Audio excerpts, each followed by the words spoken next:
Hi everyone, I'm Lev, a solutions engineer at Dagger, and today I'm excited to tell you about a new feature that allows you to make any single Dagger Cloud trace public, which allows you to share it with your teammates, colleagues, and collaborators.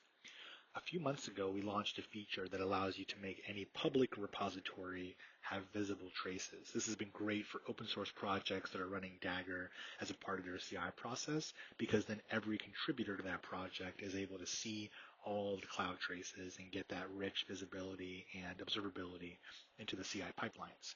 Up until now, it hasn't been possible to share individual traces that are coming from private repos or individual traces that are coming from your local builds. Starting today, that's no longer the case. So let me show you a quick demo of that.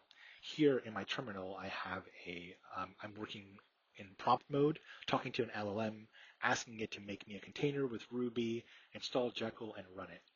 When I open up the trace for this specific prompt, it looks the same as it always does inside of Dagger Cloud, but I now have this new button at the top right that says Make Public.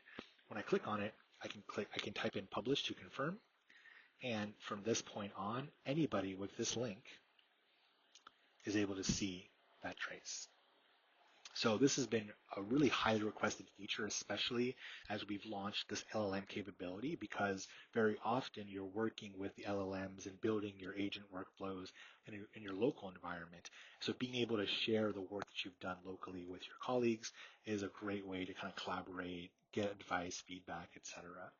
In addition to being able to share single traces that are running locally, you can also, of course, share individual traces from private repositories, and you can even make public repositories private.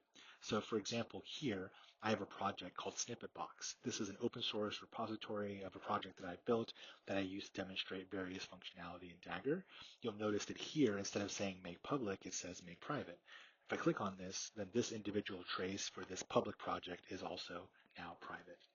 So check this out. It's available now to everybody inside Dagger Cloud, and hopefully this makes collaborating with your team that much easier.